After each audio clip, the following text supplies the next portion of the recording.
예, 시작하겠습니다. 어, 오늘이 네 번째 사회가 되겠고요. 아마 임진왜란에 대한 간단한 소개를 빨리빨리 하도록 하겠습니다. 이제 보다 중요한 것은 5회차하고 6회차거든요. 그래서 5회차에서는 이제 어, 이순신 장군 관련 유적지와 6회는 이제 현장 답사가 있으니까요. 그래서 오늘은 아마 임진왜란에 대한 종합적인 이야기를 해드리려고 합니다. 네. 여기 앞에 제 얼굴 밑에 있는 것은 전주로 넘어가는 거기에 있는 웅치 전투 전적비입니다. 예전에 영화 한산에서 잠깐 나왔었습니다. 권율 장군이 지휘를 했죠. 그래서 이 전주로 넘어가는 이 촬영 산맥에 있는 건데 여기를 넘어가면 전주, 광주까지 막을 데가 없습니다. 그래서 예, 여기를 막고 그다음에 한산을 막음으로써 전라도로 오는 호남으로 오는 길목을 막아서 이제 호남을 지킬 수 있었던 거죠. 그래서 일본군들이 보급이 완전히 끊기게 되는 그런 결정적인 역할을 하게 되죠. 만약에 호남이 뺏겼거나 또는 황해도 연백평화가 뺏겼다라면 또 전세가 어떻게 될지 몰랐는데 아무튼 그 사진을 제가 일부러 올려놓은 거고요. 예, 오늘은 2월 16일 네 번째 해전에 관한 간단한 설명입니다. 어, 현재 우리 지금 이순신 역사문화 지도사 이 과정은 요 빨간 거로 표시된 게 현재 진행하는 거고요. 밑에 파랗게 돼 있는 세 개가 끝나면 출구 전략으로 지금 진행을 하는 겁니다. 그래서 6개 사업이 지금 현재 함께 진행되는 겁니다. 그래서 자격 과정에 지금 총 23명이 지금 현재 되고 있고요. 하고 계시고, 그다음에 이 연계돼서 지금 단행본, 그래서 지금 이제 오늘 이 3강이 끝나면 그 부분에 대해서 이제 어느 정도 이제 윤곽이 나왔으니까 그거 소개해드리겠습니다. 채팅방에 지금 올라가 있거든요. 그리고 이제 역사 탐방은 우리가 3월 1일 날 탐방하는 그걸 말하는 게 아니라 이제 이 자격 과정이 끝나면 이제 기업이나 재단하고 해서 상시적인 그래서 요게 이순신 역사관 건립과도 깊은 관련을 맺고 있습니다. 그래서 이렇게 현재 세 개가 진행되고 그다음에 요 과정이 끝나면 이 공익 운동으로서 이순신 테마약 지정, 그다음에 역사관 건립, 그다음에 이순신 문화재 추진 이런 것들은 이제 끝나면 이제 태스크포스 팀을 구성해서 진행을 하고 여기에는 이제 세종대왕 신문이 결합이 될 겁니다. 예. 근데 이제 세종대왕 신문이 좀 이렇게 힘이 있고 그러면 이렇게 청소년 기자단도 운영을 해서 기업체로부터 이렇게 받아서 촬영도 하게 하고 뭐 이렇게 취재도 하게 하고 뭐 새로 중구청장도 찾아가고 중국 국회의원도 찾아가고 이런 역할을 하면 이게 시너지 효과가 있는데 이 요새 그 인터넷 신문이 그렇게 경제적으로 풍요롭지는 못하거든요. 그래서 아마 이 부분도 우리가 많이 역할을 해줘야 될 것 같습니다. 자, 그래서 현재 이렇게 6개 공익 사업이 진행 중인다는 것을 다시 한번 또 이렇게 상기시켜 드리는 거고요. 예, 오늘 이제 임진왜란을 보면서 사실 역사책에서 제 한국 통사도 마찬가지지만 임진왜란을 집중적으로 다루지는 않아요. 왜냐하면 긴 역사 속에 임진왜란과 병자론이 중요하지만 세세한 것은 다루지 못하기 때문에 큰 분야만. 그런데 이제 많은 분들이 병자호란도 잘 모르지만 임진왜란도 잘 몰라요. 임진왜란도 우리가 일방적으로 당한 거 있지만 사실은 이제 한 2개월, 3개월이 지나면 정신을 바짝 차리거든요. 그러니까 4월 13일에서 14일 날 이제 13일 날 대마도로 출발해서 14일 날 부산포에 들어오죠. 그때부터 보름 만에 한양이 떨어지는 거니까. 근데 이제 2개월부터는 반격이 시작됩니다. 그게 이제 7월 달부터 반격이 시작되는 거예요.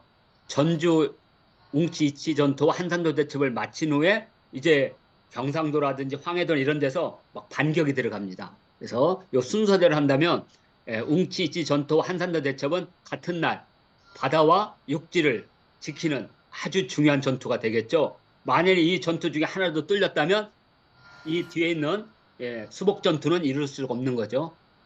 네. 자, 이렇게 해서 웅치와 한산도 대첩으로 호남의 곡창지대와 또는 우리가 말하는 이제 그 경부군이죠. 거기 그 관군을 훈련하고 모집할 수 있는 지리적 인적 공간이 만들어진 거예요. 이 두 개 전투로. 그리고 나서 영천이라고 그래서 오늘날 영천이면 이제 경상도하고 충청도 거기 떨어지는, 그러니까 대구 이렇게 올라오면 영천이잖아요. 대구.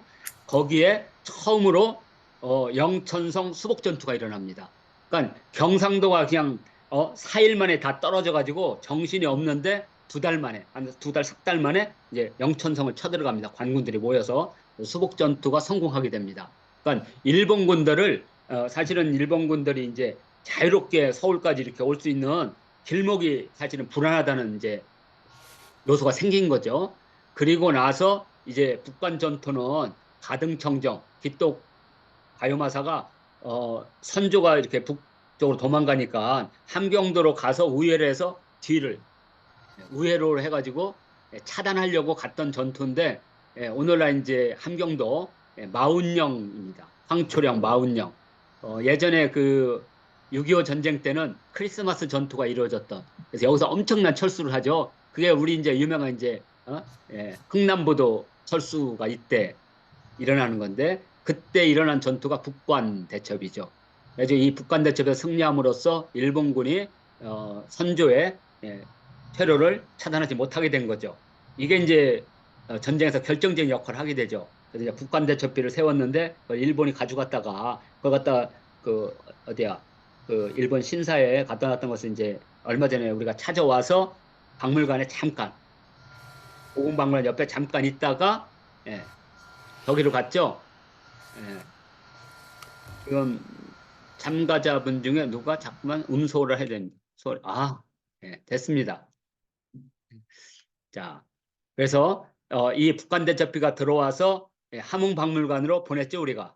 지금 현재 북한에 있습니다. 지금 현재. 그게 바로 그 유명한 북관 대첩이고요. 북관 대첩. 예. 그리고 나서 그 언저리 조금 못 미쳐서 이제 연안성 전투라는 게 있습니다.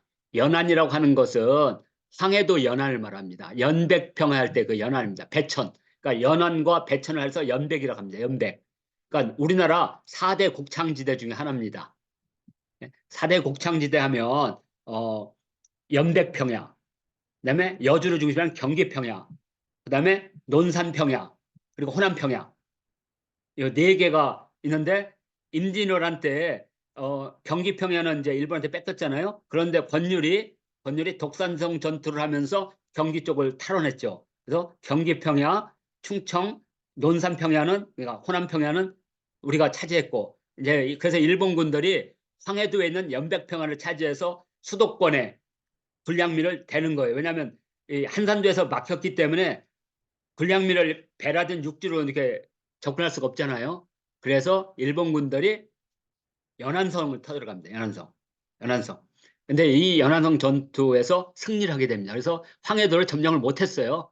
그래서 평양 전투에서 패배한 일본군들이 빠르게 한양으로 도망올 수밖에 없었던 게 바로 이 연백평화를 뺏겼기 때문이었습니다.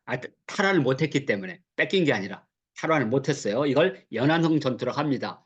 그리고 거의 같은 시대에 경주성 전투가 일어납니다. 그래서 이 영천성 전투와 경주성 탈환이 왜 중요하냐면, 일본군이 이제 한양에서 물러나서 경상도 부산 쪽에 중심으로 오늘날 경남 쪽에만 머무르게 되는 것들이 이 경상도 북쪽 지역을 우리 관군들이 공격을 하니까 일본군들이 여기까지 올라올 수가 없어요. 주둔지를 넓힐 수가 없어서 결국에는 부산 쪽으로 중심지가 이렇게 축소가 되는 그런 결과입니다. 이런 게 있어요. 그리고 이제 여기는 안 나오지만 또 하나는 노원평 전투가 있습니다. 서울 노원평 전투. 제 한국통사에 나오는데 이제 그 지금 말하는 행주산성의 전투에서 패배한 후에 일본군들이 강원도 쪽이나 이쪽으로 진출하기 위해서 오늘날 노원 쪽으로 지나가다가 노원평 전투에서 왜군이 넘지를 못했어요. 그렇게 해서 결국에는 한양에서 물러나게 되는 겁니다. 이런 이제 그래서 이제 그때 이제 얘들이 안 되겠다. 그러면 마지막 힘은 뭐냐? 다 남쪽으로 내려온 일본군의 주력들이 모여서 35,000이 남해를 따라서 진주성을 들어가서 이순신의 후방과 관군의 후방을 치는 게 오늘날 말하면 이제 강진이나 이쪽으로 가면 되잖아요. 경남을 지나서 그때 이제 경남과 호남으로 가는 골목에 있는 게 바로 진주였죠.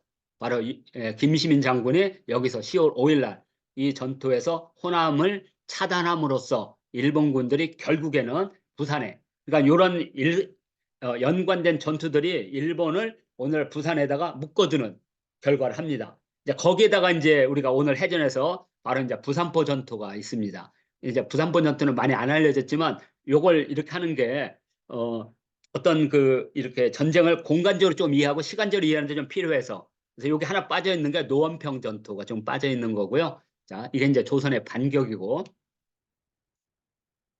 자, 이 왜군이 왜 그 우세한 전략, 100년 동안 했던 그 우세한 전투력을 가지고 있던 일본군이 무려 17만이 오거든요. 총 9군으로 해서. 근데 왜 패했나요, 이죠? 중요한 것은 이제 일본은 이제 육군 중심이거든요. 육군 중심. 예. 그래서 이 조선의 해전에서는 힘을 못 쓰는 거죠. 왜냐하면 배들이 전부 다 전투선 중심이 아니기 때문에. 거기에다가 보급선이 길어지죠. 예. 만약에 바다로 우회해서 가면 보급선이 짧아지는데, 육로로는 이런 여러 가지 전투에서 이제 반격이 오고 그러니까 결국에는 육군 중심과 또 하나는 이제 이 9개 군이 전부 다 그 지휘관이 다 다르거든요. 그래서 뭐 3개 군이 모여서도 연합작전이 안 되는 겁니다. 대표적인 게 이제 바로 한산 대첩이거든요. 예. 와키자카가 사실은 욕심을 부려서 지가 공을 세우려고, 그래서 원래 3개 해군 세력이 연합해 전투를 했다면 또 한산도 대첩에 또 상황이 또 바뀔 텐데, 와키자카가 용인 전투에서 이광의 6만 군대를 깨부수잖아요. 그러면서 기고만장해가지고 아마 영화 한산을 기억하시면 될 겁니다. 예? 자, 이런 것들이 이제 주요한 이제 패전이 되겠는데, 예, 실질적으로는 17만이지만 개별적으로 보면 8천, 12,000, 많아봤자 2만 명입니다. 네. 그러니까 이게 많은 것 같은데 실질을 많지 않아요. 그리고 이제 2만 명이 이제 우리 조선의 성을 공격하려면 이게 복잡한 게, 이 일본은 영주가 있는 성 하나만 부수면 삶이 끝나. 아, 근데 우리나라는 그냥 성이 여기 산성 저기 산성에서 다 흩어져 있어요. 2천 명, 3천 명씩. 그러니까 얘들도 치려면 군대를 다 분산해야 돼요. 분산. 예, 그런 거 있잖아요. 이 산인 줄 알고 올라갔더니 아닌가벼서 내려왔더니, 그래서 옆단으로 올라갔더니 그 산이 맞은가벼. 이게 도대체 모르는 거 이게. 이렇게. 예, 그런 여러 가지 요인들. 예, 그래서 총체적으로는 대군이지만 나눠져 보면 사실은 중군 소군이라는 거죠. 일본군도 결국에는. 예, 그러니까 초기에는 17만에 부산부터 밀려오니까 우리가 당할 수밖에 없죠. 우리는 이제 재승방략이었으니까. 그런데 이제 일본군이 이제 서울까지 쫙 퍼지니까 그때부터 일본군들도 다 분산돼서 이제 소수가 되는 거죠. 소수가. 거기다가 이제 보급이 잘 안 되잖아요. 왜냐하면 얘들은 전투병력 중심으로 오다 보니까 후송, 배송 부대가 별로 없었어요. 그러니까 이제 이런 게 첫 번째고. 그리고 얘들은 이제 모든 보급을 수송으로 하려고 그랬습니다. 수송. 수군으로 수송을 하려고 했어. 근데 한산도에서 깨지죠. 그리고 이순신이 바로 부산포를 진격하거든요. 적진으로, 적의 중심으로. 그게 엄청나게 일본군한테 충격을 줍니다. 그래서 일본군들이 명량 전까지 나오지를 못했어요. 무서워서. 그 얘기도 잠깐 하겠습니다. 그래서 수군 무기 체계도 단순하고 전술 훈련도 없었고, 그죠? 그러니까 배가 500척이었지만 실제로는 전투 능력은 없는 겁니다. 이게 이제 일본 수군의 최약점이었죠. 그다음에 일본에서는 수군이 가장 강한 데가 큐슈, 지금 하면 사스번이거든요. 이제 사실 2차 세계대전 때 일본군의 주력이 조슈번하고 사스번인데, 조슈는 이등방문이 있는 곳인데 거기는 육군 중심이고, 그리고 밑에 사스번, 사스번은 수군 중심입니다. 수군 중심. 근데 이 사스번 군대가 이 중국 남부의 그 거점을 잡은 후에 중국 남부로 들어가서 무려 3만 5천 명의 주력군을 보내요. 주력군을. 근데 이 주력군들이 척배광한테 걸려가지고 전멸을 해요. 요 영화들은 많이 나와 있습니다. 그래서 그때 척배광이 그 왜군을 치기 위해서 전술 전략을 짠 것을 책으로 엮은 것을 기요신서라고 하고, 이 기요신서를 바탕으로 해서 정주시대 때 만든 책 이름이 무의 도보통지. 그리고 이것이 북한의 예, 어, 기록유산이라는 거. 세계 기록유산. 북한의 기록유산이 두 개 있다고 그랬죠. 무의 도보통지와 그다음에 혼천도. 그런데 무의 도보통지 원본하고 그 혼천도 원판은 우리나라가 있고 남한이 있거든요. 그런데 북한이 신청을 해서 두 개가 기록유산 되는 거. 그래서 제가 우리나라 문화재청 애들이 이게 뭐랄까 굳어 있는 거예요. 사고가. 어? 그래서 북한은 기록유산이 두 개가 있다. 예? 하여튼 이 기요신사가 무의 도보통지의 저본이라는 거. 이렇게. 그래서 이 큐슈 지역에 왜군이 전멸한 것이 일본군의 수군 전투력이 없는 거예요. 그 나머지 수군들은 수송 목적의 수군들이 많았기 때문에. 그러니까 쉬운 말로 하면 육군들이 배 타고 싸운 거예요. 예, 그러니까 이건 이길 수가 없죠. 예? 왜냐하면 이순신 장군의 수군들은 대부분 어부들이나 그쪽에서 일했던 사람들, 거기다가 격군이라고 있거든요. 배는 이게 싸우는 게 중요한 게 아니라 배를 움직이게 되기 때문에 지금 말하면 자동차 운전수가 일본은 초보고, 그러니까 이 택시 운전하는 사람이 지금 트럭 운전하는 거랑 똑같은 거예요, 일본은. 근데 우리나라 격군들은 뱃사람들이야, 다, 거기서. 오랫동안 뱃놀이. 그리고 우리 한국은 이 간만의 차가 넘기 때문에 어깨가 발달되지 않으면 배를 운영하지 못해요. 일본하고 달라서. 그래서 우리나라 격군들이 워낙 힘이 좋아요. 격군들이. 많은 분들은 이렇게 해전을 하면 이렇게 싸움을 하는 것만 나오지만 그래도 우리가 명량이나 노량에 보면 그 배 안에서 그 주먹밥을 먹으면서 그 격군들이 그 노를 젓는 모습을 보면서 실제 전투는 이 격군들을 얼마나 훈련시키느냐. 왜냐하면 이 사람들이 신호에 따라서 배가 움직이고 포도 움직이고 이것들은 다 격군들 해야 되거든요. 위에 포수들이 포 쏘는 게 아니라 밑에 격군들이 방향을 틀어주고 해야 돼요. 예. 근데 우리가 전투사에서 그런 걸 안 가르쳐 주니까. 예? 자, 그래서, 그 다음에 일본군들은 자기들 영주가 전투에 나갔다가 깨지면, 예? 그 동건 영주, 자기 영지의 힘이 약하기 때문에 어떻게 하든지 안 가려고 그래. 그리고 그러니까 그러니까 옆에 동료가 영주가 가서 깨지면 속으로 기분 되게 좋은 거죠. 저놈이 깨졌으니까 내가 가면 저건 내 거다. 예. 우리 지금 영화 이번에 마지막 노량에서 그거 많이 봤잖아요. 예? 그런 여러 가지 일본군들의 전략 전술. 그러니까 이들이 봉건제도 속에서 만들어졌던 전략 전술과 우리 조선에서 만든 전략 전술은 전혀 다르다는 거. 이런 요인들이라는 거죠. 이렇게 이해하면 임진왜란을 좀 더 많이 이해할 수가 있습니다. 자, 그리고 이제 이순신의 이제 해전을 이제 쭉 보는 겁니다. 이순신 장군의 해전은 이제 총 6차례로 이렇게 구분할 수가 있거든요. 그래서 1차 출전, 2차 출전, 3차 출전, 4차 출전, 5차 출전, 그다음에 여기 6차, 요까지가 이제 주로 이제 그러니까 5차까지가 이제 이순신 장군이 전라 자수살이 있을 때 하는 거고, 그다음에 6번 출부부터는 통제사, 그러니까 우리 말하는 해군 참모총장 했을 때, 그리고 이제 정유재란 이후에 이제 칠천량, 명량, 노량. 이제 칠천량 전투는 원균이 말아먹은 전투죠. 예. 부산포 쳐들어갔다 깨져가지고 돌아와가지고 그날 경계를 안고 술 처먹고 예? 갑옷 벗고 후라당 자고 있었잖아요. 그때 쳐들어와가지고 원균이 그 도망가가지고 그 육지의 그 소나무 밑에서 지쳐가지고 얘가 몸이 뚱뚱하고 평소 운동 안 한 데다가 예? 아 요새 장교들도 이제 이거 해야 돼요. 안 하고 예? 기진맥진한 데서 가서 그냥 목이 잘린 거 아니에요. 어? 원균의 죽음은 진짜 처참합니다. 그때 살아남은 배가 12척 아니에요. 그때 도망간 게. 어? 그리고 나중에 이제 한 척이 합해져서 13척이 되는 거거든요. 그게 이제 명량해전에 나오는 거거든. 자, 그래서 하여튼 1차 출전에 이제 옥포해전, 그다음에 뭐 사천해전 하면 이제 그 유명한 거북선이 등장하는 해전.